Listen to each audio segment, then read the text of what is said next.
जी, मन कैसे रुके? तो उड़िया बाबा ने उत्तर दिया, नियम पालन से। यदि हम नियम पर दृढ़ रहें तो मन हमारा क्या कर सकता है? नियम तो परमात्मा देखता है। हम लोग नियम पर दृढ़ नहीं रहते, इसी से हमारे देश की दुर्दशा है। संध्या वंदन तक का नियम जाता रहा है। भजन करने के लिए नियम की बड़ी आवश्यकता। हाँ, बड़े नियम की आवश्यकता है। तो जैसे प्रातः काल से सायंकाल तक की हर व्यक्ति की अपनी एक दिनचर्या होनी चाहिए। ऐसा नहीं कि आज हम 4 बजे उठे, कल 7 बजे उठे, पर फिर मन को आप कंट्रोल नहीं कर पाएंगे। मन के लिए एक दिनचर्या होनी चाहिए कि हमको 10 बजे सोना है, 4 बजे उठ जाना है। तो फिर 4 से 4:15 नहीं होना चाहिए, 4 बजे उठ जाना, ऐसा नियम बना ले। और उठ करके हमको थोड़ी देर नाम जप करना है, थोड़ी देर हमें वाणी जी का गायन करना है, थोड़ी देर हमें ध्यान, एक अपनी दिनचर्या। फिर हम अपने संसार के कार्य के नियम, जो संसार के कार्य हैं, उनको भी करते हुए भगवान को समर्पित करें। जैसे जो पद में है, जो आपको राष्ट्र सेवा मिली है, जो आपको समाज सेवा के पद मिले हैं, या आपको जो घर की सेवा के कार्य मिले हैं, उनमें बहुत धर्म पूर्वक आचरण होना चाहिए। अगर आप अधर्म आचरण करते हैं, अपने पद का दुरुपयोग करते हैं, तो आप सुबह जग करके थोड़ा माला चला लीजिए, फिर भी आपका कल्याण नहीं होगा, क्योंकि आप अपने पद का, अपने सेवा का दुरुपयोग कर रहे हैं। जैसे हम जानते हैं कि अधर्म आचरण है, ये अधर्मी है, हमें पता है दोषी है, और वो हमको कुछ धन दे देता है, और हम उसको मुक्त करवाने की बात सोचते हैं, और जो निर्दोष है उसको फंसा देते हैं। अब तुम चाहे जितना माला चलाने की कोशिश करो या दान पुण्य करो, वो तुम्हारा अधर्म आचरण, वो अधर्म का धन तुम्हें सतमार्ग में नहीं जाने देगा।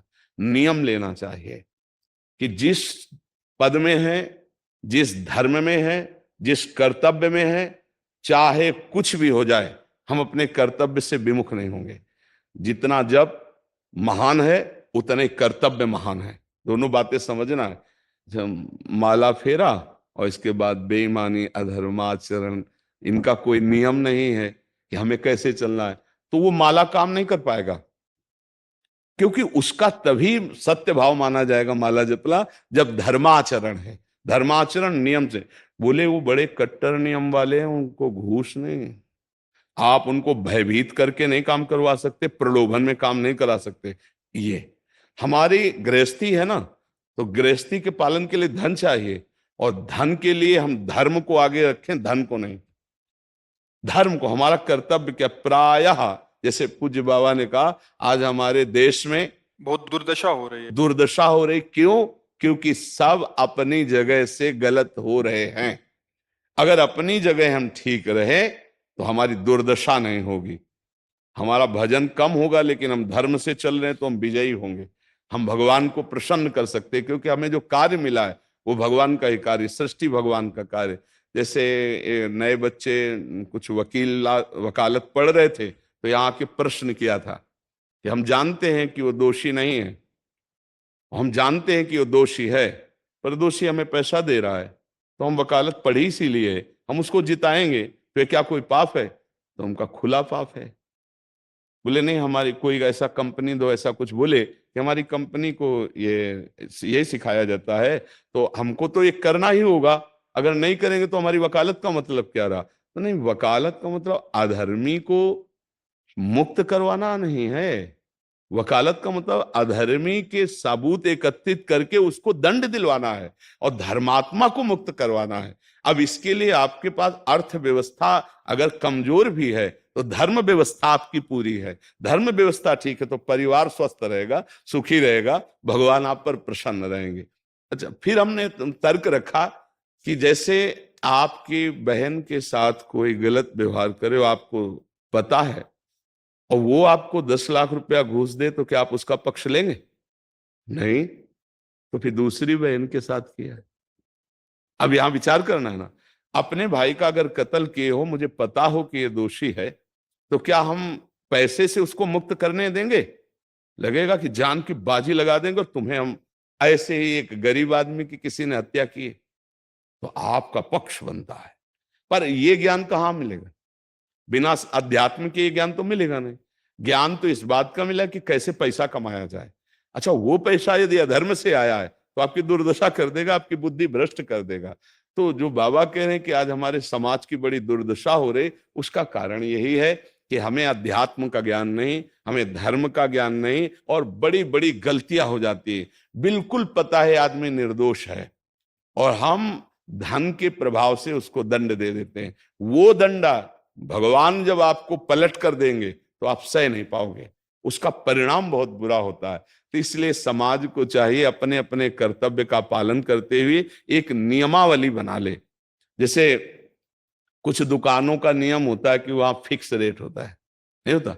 वहां ये नहीं चलेगा कि कसम से कहते हैं कि तुम्हें हम अपना जान करके कि 100 रुपया मीटर ये मिला है, हम बिल्कुल मुनाफा नहीं ले रहे। नहीं, झूठ क्यों बोल रहे हो? दुकान खोले हो मुनाफा के लिए, झूठ क्यों बोल रहे हो? नहीं लेंगे मुनाफा, हम जितने का लाए हैं उससे मुनाफा लेंगे, पर 120 रुपया मीटर देंगे, कपड़ा बढ़िया है, नाप फिट है, इससे नीचे नहीं उतरेंगे, हमें सफाई देने की जरूरत नहीं है कि हम कसम खाते हैं या ऐसा। हम जानते हो ये बिजली है, दुकान है, नौकर लगे हैं, तो इसका मुनाफा लेने के लिए दुकान खोलें, कोई दान करने के लिए तो नहीं।